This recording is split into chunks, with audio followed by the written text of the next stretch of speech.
Hey everyone, it's Megan with Alder and Nance, and today I wanted to tell you about the Lutterloh golden rule system that I use to make the shirt that I am wearing right now. I've actually made two shirts using the same pattern. The only difference is instead of using the bias binding to flip in the edge on this one, I actually went ahead and used bias binding as the edge on the sleeveless area of my other shirt. But this shirt is actually from supplement 316 and pattern number 175, which you can see here.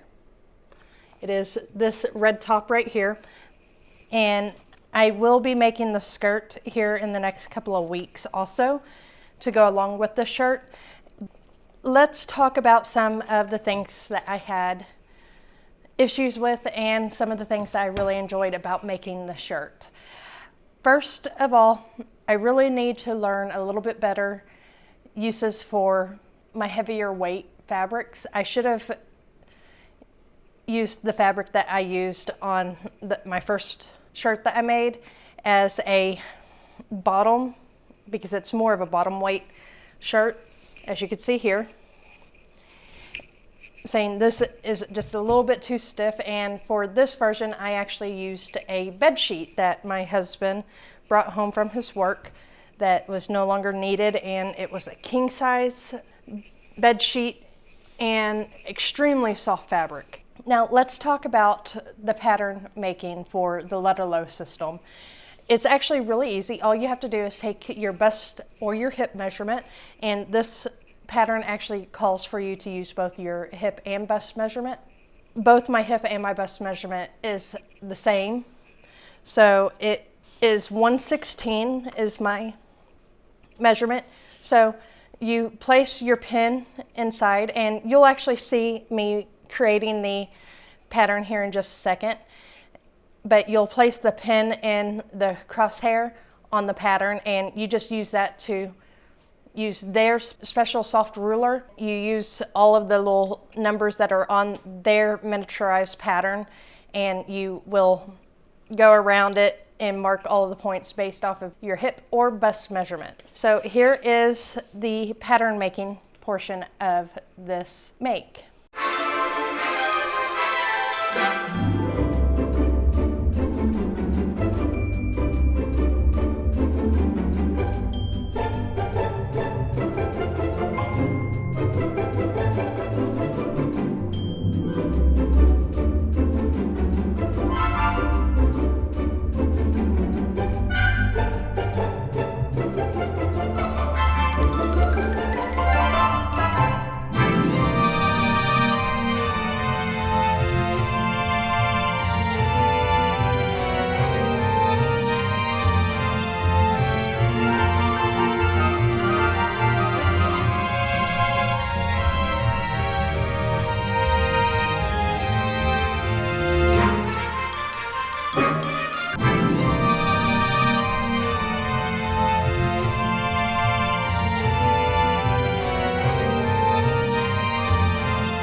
take an inch off here, add a dart from the armhole to the apex here, and instead of a facing like this, I am going to do bias binding on all of the areas right through here, and along with the armhole will actually be bias binding, so I don't need to affix that part.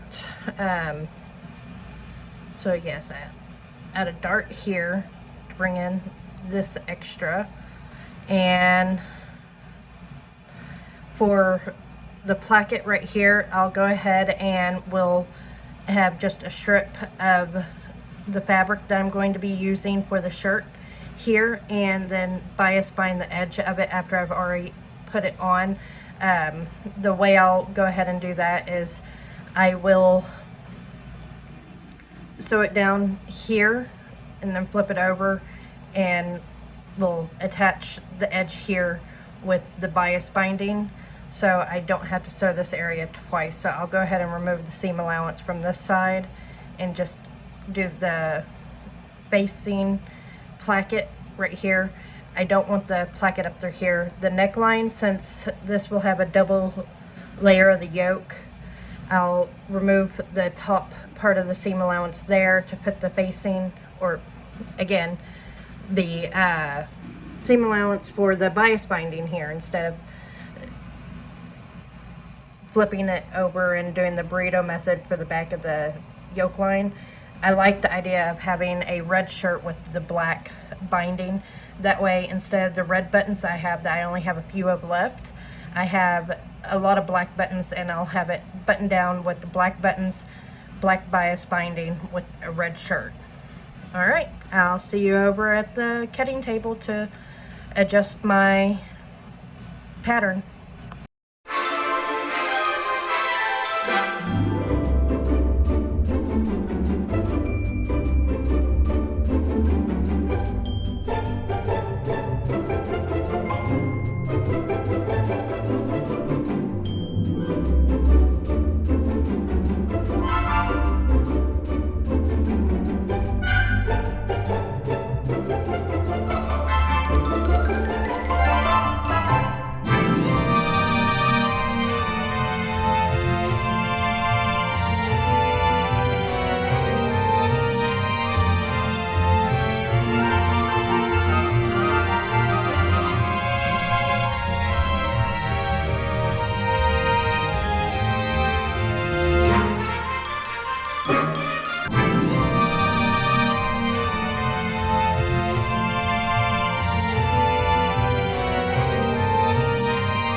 things I realized I needed to do was go ahead and mark my button placement and go ahead and do all of my buttons before sewing together everything. That way it would be a lot easier on me instead of having a full garment put together and trying to put the buttons on straight.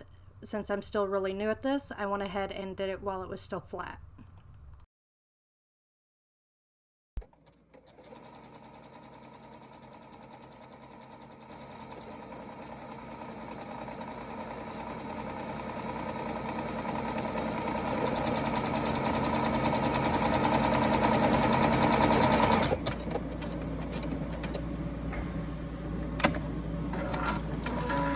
So the couple of things that I learned whenever I did my first mock-up in just regular muslin, where I needed to go ahead and change the front armhole from the gaping that I had right here. I went ahead and changed that, added a dart, but I moved the dart down to a side dart because I didn't want darts here. And I'm not real familiar on how to take out a measurement out of, say, your armhole and make it completely disappear without having any darts. So I just went ahead and went with a bust start on this. And the only other change that I had on this pattern is my placket for doing here. I went ahead and did it as an all-on-one placket where it just folds over, so there's not a seam line right here on the shirt. I did go ahead and mark my waistline and everything on here. I marked my apex, where is typically where the crosshair is on there. And after I made my second mock-up, which was out of the red fabric that you see here, I noticed that I had a lot of gaping here in the back. So when I went to make my second mock-up, I actually took that extra bulk from here, but straightened it out here. So I knew I was able to completely get rid of the dart here by just moving it up and taking it out from here. Evened out my curve right here to sew it in. Now on to the actual sewing up the project. The only issue that I had was the burrito method in doing the back yoke. It was a pretty tight fit, and it's the first time that I've really done a enclosed yoke like this. But I love the fact that on everything on this garment is completely enclosed. The neckline is closed off by bias binding. The same thing with the armhole. This one, I flipped all of the bias binding onto the inside, and then on the bottom of this, I just rolled it up as a rolled hem. Where on my red one, every edge of this one is enclosed with bias binding, including the hemline. I thought it made a really beautiful top, in which I need to go in and actually completely remove all of these marks on here. I thought I had gotten them all out. It's okay. Easy something for me to fix. The gathering on this version, I did do it as the pattern states and just on the shoulder area.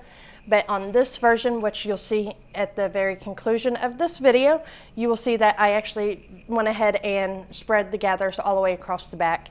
So it was evenly gathered all the way across. I did do top stitching on any of the seam lines to really make sure that it was held down and even. I used black buttons on both versions of this, and I really love the pattern, and I'll let you see the sewing here.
Can't do this one-handed.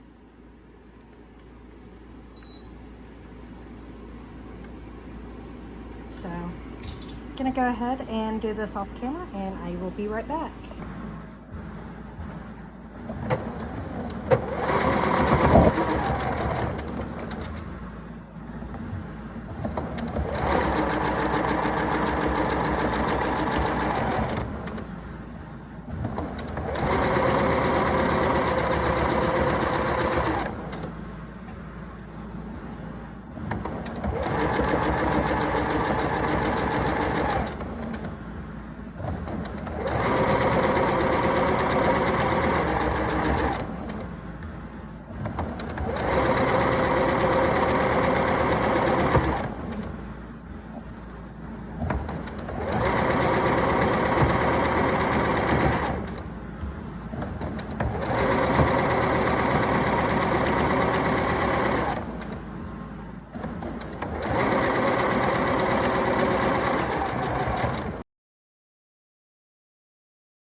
Able to get all of this encased, but I was able to, and it looks like they're gathered about evenly on each side. Now I'm going to remove the basting stitches.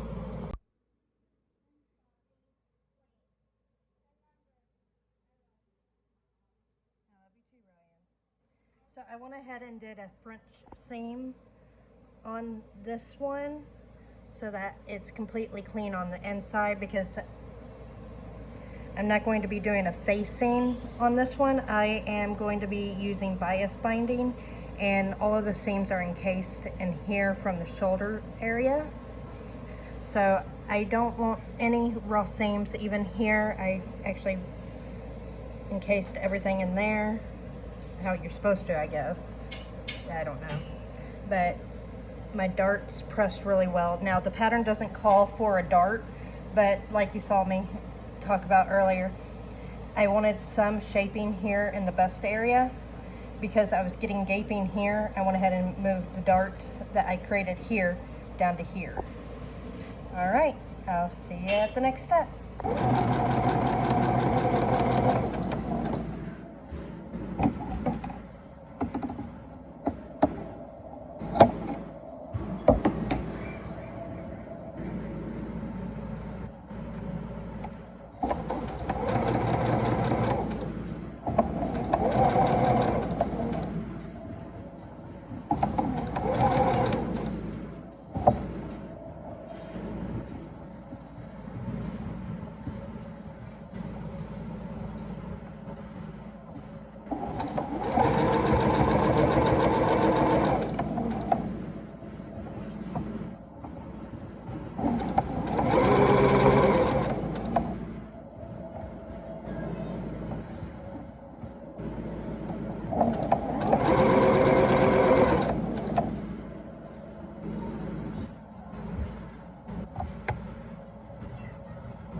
Well, if you're ready, you can see the final results here now too.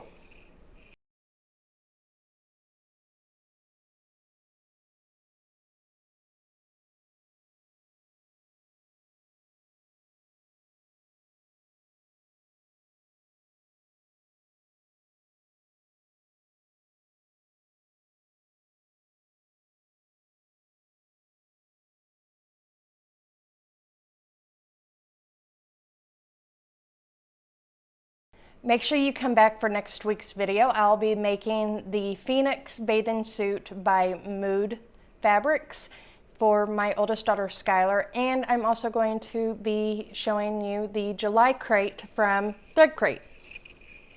All right guys, have a wonderful day and I'll see you next week.